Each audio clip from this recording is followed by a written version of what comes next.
Financial markets పై పట్టు సాధించాలనుకునే వాళ్ళు Revanth conduct చేసే వెబినార్ కోసం ఈ నెంబర్ కి కాల్ చేయండి.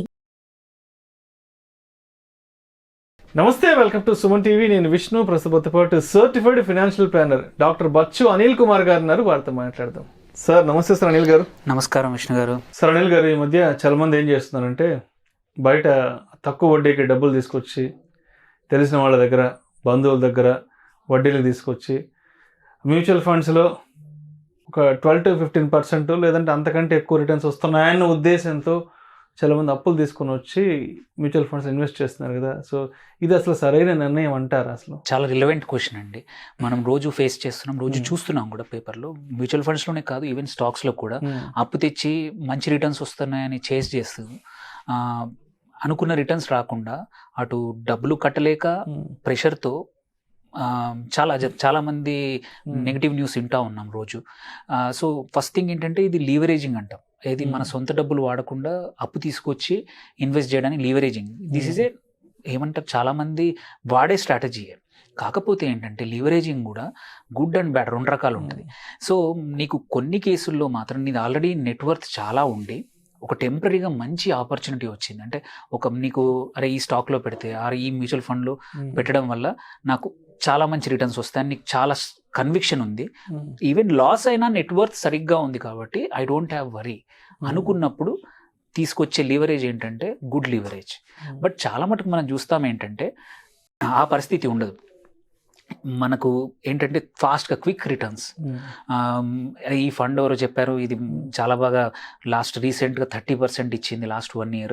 మరి 30% ఇచ్చినప్పుడు నాకు 15%లో దొరుకుతూ ఉంది అప్పు, మిగిలిన 15% నా పెట్టుబడి లేకుండా నేను సంపాదిస్తున్నాను కదా అని పెట్టేస్తారు. అండ్ సెకండ్ కేస్ ఫండ్లోనే కాకుండా స్టాక్స్లో చాలా చూస్తాం.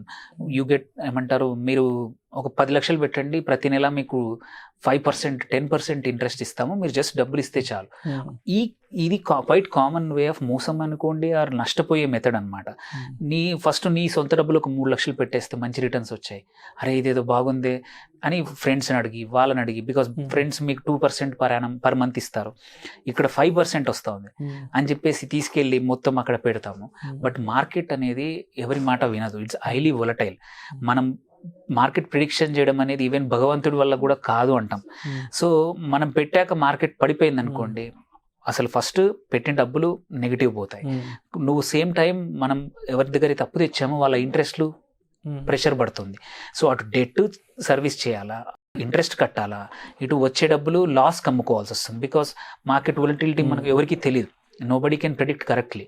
సో అటు లాస్ బుక్ చేయాల్సి వస్తుంది. అంటే 2 రకాలుగా లాస్. ఒకటి మన పెట్టిన క్యాపిటల్ పోతుంది, ఇక్కడ ఆపర్చునిటీ ఆఫ్ ఇంట్రెస్ట్ పే చేస్తాము. సో అంటే ఈ 2 రకాల ప్రెషర్ అనేది మీ నార్మల్ డిసిషన్ మేకింగ్ కూడా ఎఫెక్ట్ అవుతుంది, సైకలాజికల్గా ఇంపాక్ట్ అవుతుంది. మీరు నార్మల్గా మంచి డిసిషన్స్ తీసుకునే వ్యక్తి కూడా ఇలాంటి ఫైనాన్షియల్ ప్రెషర్స్ 2 వైపులా వస్తాయి.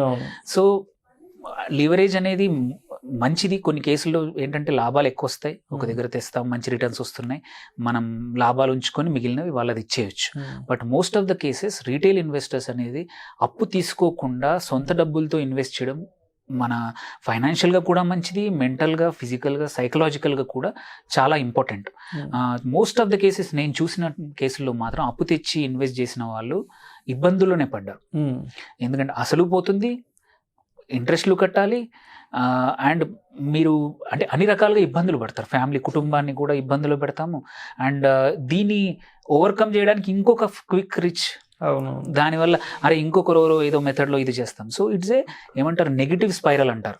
ఒక్కసారి ఈ అప్పు తెచ్చి ఇన్వెస్ట్ చేసే దాంట్లో, ఈవెన్ ఈ యాసెట్లోనే కాదు, మ్యూచువల్ ఫండ్, స్టాక్స్లోనే కాదు, ఈవెన్ రియల్ ఎస్టేట్లో కానీ ఎటువంటి దగ్గర అయినా సరే మన స్తోమతకి, మన నెట్వర్త్కి మించి అస్సలు అప్పులు చేసి ఇన్వెస్ట్ చేయకూడదు. మన సొంత డబ్బులతో చేస్తే అక్కడ లాస్ అయినా అట్లీస్ట్ ఇంట్రెస్ట్ కట్టే ప్రెషర్ లేకుండా మనము కొన్ని రోజులు వెయిట్ చేస్తాం. మోస్ట్ ఆఫ్ ద యాసెట్స్ ఏవైనా సరే, మ్యూచువల్ ఫండ్స్ కానీ స్టాక్స్ కానీ సైక్లికల్ ఉంటాయి. ఇప్పుడు కరెంట్లీ కొన్ని రోజులు సొంత డబ్బులు అయితే ఆగచ్చు, ఇంట్రెస్ట్ తెచ్చింది మాత్రం ఆగదు. సో అందుకే అయినంత వరకు మ్యూచువల్ ఫండ్స్లో నేను చూసినంత వరకు మాత్రం ఎప్పుడు కూడా, స్టాక్స్లో కూడా అప్పు తీయకుండా సొంత డబ్బులతో కొంచెమైనా సరే స్లోగా గ్రో చేయడం మోర్ ఇంపార్టెంట్ దాని అప్పు తెచ్చి ఇబ్బందులు పడడం కన్నా అండి. ఇంకొంతమంది వీడియోస్ కింద కామెంట్స్ పెడుతుంటారు, సార్ మా ఇల్లు అమ్మేసి ఇన్వెస్ట్ చేద్దాం అనుకుంటున్నాం, ఇల్లు అమ్మేసేసి ఈక్విటీలో ఇన్వెస్ట్ చేద్దాం అనుకుంటున్నాం, మ్యూచువల్ ఫండ్స్లో ఇన్వెస్ట్ చేద్దాం. ఇది ఏంటి అసలు? ఇలాంటి ఒక ఐడియాలజీ ఎంతవరకు కరెక్ట్ అసలు?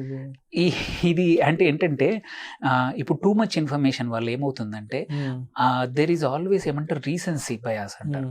అంటే రీసెంట్గా మార్కెట్స్ చాలా బాగా రిటర్న్స్ ఇచ్చినాయి, లాస్ట్ 50% ఇచ్చింది, 60% ఇచ్చింది, కొన్ని స్టాక్స్ 5 times అయ్యాయి అనే ఇన్ఫర్మేషన్ అనేది ఇన్స్టాగ్రామ్ ద్వారా కానీ సోషల్ మీడియా ద్వారా కానీ జనాలకి అంటే సంచలనం కలిగించే విషయాలు చాలా ఎక్సైట్ అవుతాయి. కాబట్టి దాంతో అరే ఇల్లు అమ్మేస్తే వచ్చిన డబ్బులతో 3 సంవత్సరాల్లో నేను పెట్టిన డబ్బులు వచ్చేస్తే మళ్ళీ ఇల్లు కొనుక్కోవచ్చు, ఆర్ మన యాసెట్ కొనుక్కోవచ్చు, ఆర్ గోల్డ్ అమ్మిన్. సో ఈ రీసెన్సీ బయాస్ అంటే అనుభవం లేని ఇన్వెస్ట్మెంట్లో అనుభవం లేకపోతే ఇదే ఇబ్బందులు పడతారనమాట. సో ఇవన్నీ కూడా ప్రాక్టికల్గా జరగవు, థియరిటికల్ ఏదో ఒకసారి జరుగుంటుంది. బట్ ఎప్పుడైనా సరే పాస్ట్ రిటర్న్స్ అన్నిటికన్నా దీనికి బేసిస్ ఏంటంటే పాస్ట్ రిటర్న్స్ సార్ ఎప్పుడు కూడా ఫ్యూచర్లో అలాగే ఉంటాయని ఎవరికి తెలీదు. సో ఇప్పుడు ఒక స్టాక్ లాస్ట్ 2 yearsలో ఆరు ఒక మ్యూచువల్ ఫండ్ 40% ఇచ్చింది, 50% ఇచ్చింది అంటే నెక్స్ట్ ఇయర్ అది అలా ఇస్తుందని ఎవరికి తెలీదు. అది తెలియక మనము తప్పు డిసిషన్ తీసుకుంటాం.